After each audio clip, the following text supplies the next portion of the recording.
Hello les filles, on se retrouve aujourd'hui pour une nouvelle vidéo YouTube et je vais vous donner les 10 erreurs à ne pas faire quand on commence le crochet, quand on débute, quand on découvre, quand on apprend. Et je pense que cette vidéo va être utile à beaucoup d'entre vous si vous débutez. Au début, c'est vrai qu'on fait toutes des erreurs. Moi, la première, je pense que j'ai fait les 10 erreurs dont je vais vous parler aujourd'hui quand j'ai débuté le crochet. Donc pas d'inquiétude, c'est encore mieux si on le sait et du coup on peut les éviter.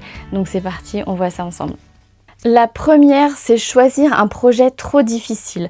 Je vous déconseille vraiment de partir sur des ouvrages compliqués, style des vêtements comme ça. Alors là, c'est un vêtement de poupée, mais encore pire sur les vêtements pour adultes. Des choses comme des grannies. Pareil sur les fils, évitez les fils un peu dufteux comme ça. C'est plus difficile à crocheter pour débuter. Ça va être la cata, vous risquez de vous dégoûter. Je vous conseille plutôt de partir sur des projets simples, même si au départ, ça vous donne peut-être un peu moins envie. Il y a quand même des projets simples très jolis. Par exemple, moi, je propose cette petite tortue de dentition qui est un kit ultra débutant où on apprend toutes les bases du crochet et il est ultra simple. Donc vraiment, il y a des projets adorables que vous pouvez trouver et qui sont vraiment adaptés aux débutants. Il y a ce petit hochet Siméon aussi, par exemple, que je propose sur la boutique. Vous avez aussi ce sac qui est pas mal pour débuter parce que c'est avec un gros fil qui est ultra facile à crocheter. Ça, c'est un patron qui est gratuit sur la boutique. Alors, je vous donne pas tous les trucs et astuces en patron gratuit, c'est-à-dire que vous n'avez pas les vidéos comme vous pouvez retrouver sur les kits débutants, mais il est top pour débuter et franchement, le résultat est cool. Donc vraiment, vous pouvez trouver des projets faciles qui soient chouettes et qui vont pas vous dégoûter, qui vont vous aider dans l'apprentissage. Donc voilà, je vous conseille vraiment de prendre un projet adapté aux grands débutants. C'est important et d'ailleurs sur les sites en règle générale, vous avez toujours le niveau qui est noté. Moi, je note toujours niveau débutant, niveau intermédiaire, niveau confirmé. Donc faites attention à ça. Et souvent dans les fiches produits, dans les descriptions, vous avez également les points utilisés. Donc comme ça, vous pouvez savoir si vous savez déjà faire quelques points, la maille coulée, la maille serrée. Voilà, et si vous voyez la triple bride, la double bride, ça commence à être un peu complexe, donc à éviter. Erreur numéro 2, c'est acheter trop de matériel. Souvent quand on débute un loisir créatif, on a envie de tout prendre, tout nous donne envie. On prend 15 crochets, 20 pelotes, tout ce qu'il faut, le contour, le marqueur de maille, la trousse pour ranger. Non. Moi, ce que je vous conseille vraiment si vous voulez débuter, c'est de vous acheter un crochet tout simple comme ça. Alors je vous conseille avec le manche ergonomique. D'ailleurs, n'hésitez pas à aller voir ma vidéo sur le matériel. Elle est hyper complète et vous pouvez vraiment retrouver tout le matériel que j'utilise, que je conseille avec les marques, etc.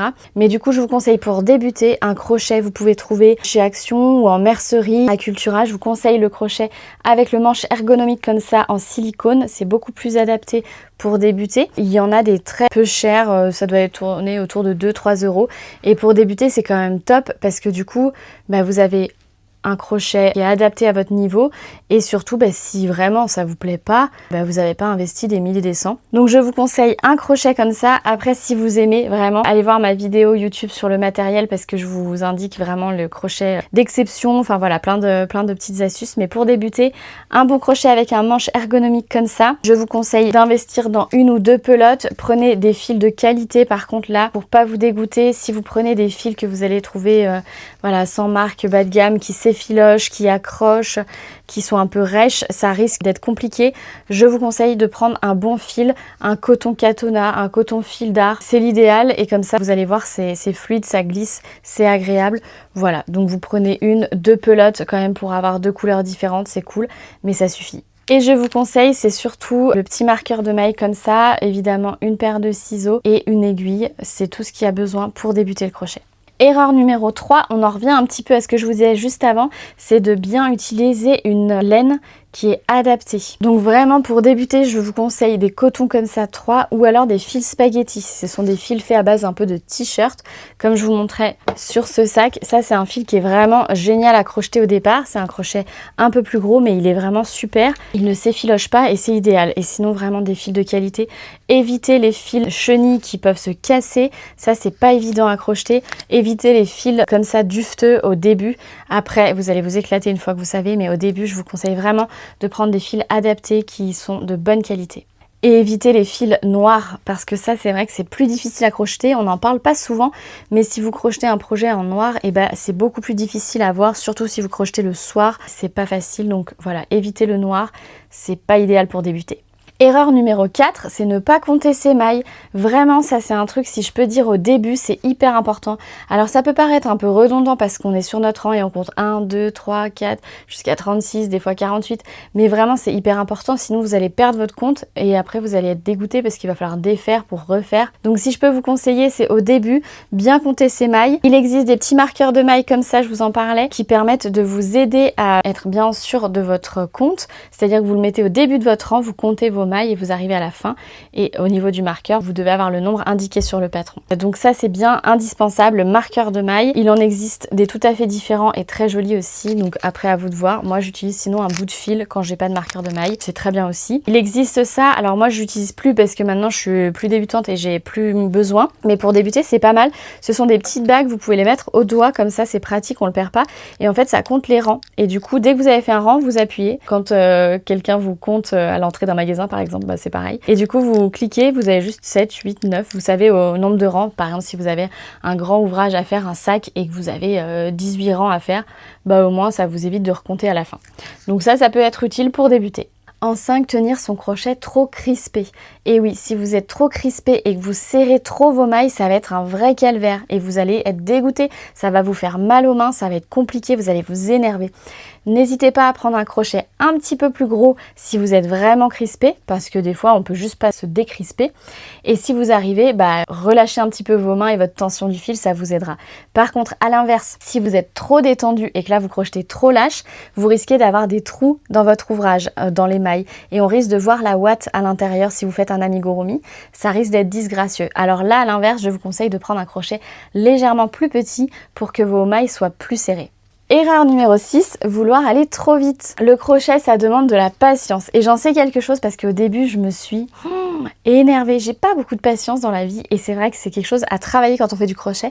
Et maintenant, ça va beaucoup mieux d'ailleurs. Donc si jamais vous avez un petit souci de patience, pourquoi pas persévérer dans le crochet parce que ça va vous aider à avoir de la patience, à ralentir, à prendre le temps de compter ses mailles, de compter ses rangs. Des fois, parfois, il faut défaire, il faut refaire. Prendre le temps de comprendre ses gestes, de comprendre les patrons, de bien lire en avance le patron, de pas se jeter directement sur le patron, allez j'y vais. Des fois il y a des instructions à bien lire, donc prenez le temps de lire le patron une première fois, ça peut toujours vous aider. Je vous ferai d'ailleurs bientôt une vidéo sur comment lire un patron. Erreur numéro 7, avoir peur de défaire. Et oui, ça peut paraître être un échec que de défaire pour refaire, mais des fois beaucoup hésitent à le faire. Mais franchement, si vous avez un doute ou si vous voyez que vous avez une maille de trop, et vous dites « Ah, je récupérerai au rang prochain, etc. » Non, moi je vous conseille vraiment de défaire ce que vous venez de faire. Voilà, ça prend pas un temps énorme et de refaire. Après, c'est vrai que des fois, on voit son travail monter et c'est pas très joli parce que le travail est trop lâche, donc on voit un petit peu des trous et la ouate part à travers les mailles et du coup, on est un peu dégoûté parce qu'il faut défaire une dizaine de rangs. Mais vraiment, vous verrez qu'à la fin, vous serez vraiment satisfait du résultat si vous avez défait et refait en mieux plutôt que de rester avec un travail pas tout à fait satisfaisant. Donc voilà, je vous conseille de défaire et de refaire. Et de nouveau, on revient sur le conseil précédent, on apprend la patience. En 8e erreur, surtout, ne faites pas l'erreur de ne pas apprendre les bases. Si vous voulez apprendre le crochet et que vous partez directement sur une vidéo où on vous montre un projet crochet, ça risque d'être compliqué. Prenez d'abord les vidéos où on vous apprend les bases ou même un livre. Je vous conseille d'ailleurs ce super livre qui s'appelle « Je découvre le crochet » que j'ai écrit et qui est vraiment adapté aux enfants de 7 jusqu'à 77 ans et qui est idéal parce que vous avez à la fois un cahier technique avec toutes les photos des étapes pour apprendre les points de base, mais aussi des vidéos. Vous avez des QR codes et vous pouvez accéder directement aux vidéos qui sont très qualitatives et qui vous permettent d'apprendre tous les trucs et astuces et les points de base. Erreur numéro 9, se comparer aux autres. Et ça, c'est valable dans la vie de tous les jours, mais au crochet aussi. Parce que sur les réseaux sociaux, sur Pinterest, Instagram, on voit des créations parfaites et de plus en plus avec l'IA en plus, on en voit où en fait ça paraît magnifique et parfait. Il n'y a pas un fil qui dépasse, pas une maille de travers, mais en fait ça, dans la vraie vie, quand on débute, c'est impossible. Souvent, quand vous voyez des créations qui sont super jolies, bien travaillées, avec des finitions impeccables, il y a des années d'expérience derrière, des fois c'est leur métier. Donc voilà, il faut faire avec ce qu'on a et surtout regarder et comparer par rapport à ce que vous avez fait l'année d'avant ou le mois d'avant. Ça va vous aider plus qu'à vous comparer aux autres sur les réseaux notamment. Erreur numéro 10, abandonner après un échec. Alors oui, ça peut arriver que le cercle magique par exemple, on le fasse une fois, deux fois, trois fois et on échoue, ça va pas, c'est trop serré, c'est c'est trop lâche. Mais ne perdez pas cette patience justement, persévérez parce que c'est là où du coup vous allez comprendre qu'une fois que vous avez ce geste et une fois que vous avez compris l'erreur que vous avez faite, et ben vous allez ne plus la reproduire. C'est comme dans la vie aussi de tous les jours au final, il faut faire et refaire pour pouvoir acquérir de l'expérience et être à l'aise. Et donc ça demande d'être patient et persévérant. Donc voilà, le principal c'est d'arriver au bout, d'être content de ce qu'on a fait et puis après vous pouvez le refaire et ça sera peut-être mieux la fois d'après et ainsi de suite. Petit bonus dans cette série de petites erreurs à ne pas faire, c'est que juste moi je voulais vous dire que j'en fais encore. Des fois ça m'arrive quand on me parle que j'ai perdu mon compte de rang, mon compte de mailles, et ben c'est pas grave, je reprends, j'apprends à compter les mailles, j'apprends à compter les rangs.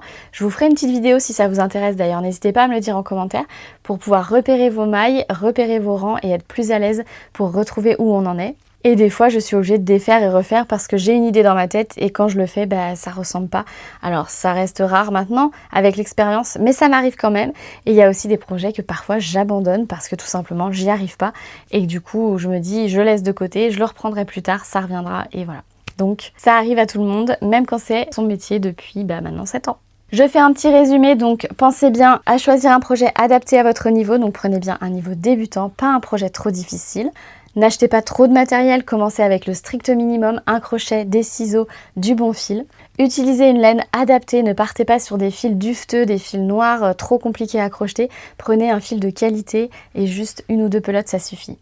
N'oubliez pas de compter vos mailles, ça c'est vraiment important. Utilisez un marqueur de mailles pour débuter, c'est indispensable. Tenez bien votre crochet, ni trop lâche, ni trop serré. Ayez une bonne tension sur votre fil et ça se fera avec le temps. Vouloir aller trop vite. Et oui, si vous allez trop vite, vous risquez d'être déçu, d'aller trop vite, d'oublier de compter vos rangs, etc. Donc pensez à apprendre la patience. N'ayez pas peur de défaire, ça peut arriver et c'est comme ça. On refait, ça prend un peu de temps, mais c'est pas grave, on en a. Pensez bien à apprendre vos points de base dès le départ. Le cercle magique, la maille serrée, c'est vraiment un indispensable. Si vous gérez ça, après, vous pouvez aller sur des tutos. Rappelez-vous, comparez-vous à vous-même l'année d'avant, mais pas aux autres. Ça risque d'être frustrant et parfois, c'est juste pas justifié. On n'abandonne pas après un échec, c'est comme dans la vie de tous les jours. On réessaye et on persévère. Voilà, j'espère que cette vidéo vous aura plu. N'hésitez pas à mettre en commentaire, vous, qu'est-ce que vous auriez aimé qu'on vous dise quand vous avez débuté le crochet, quelle erreur vous avez faite et que vous ne saviez pas. Et n'hésitez pas à vous abonner pour toujours plus de vidéos, astuces, crochet. Je vous dis à bientôt dans une prochaine vidéo.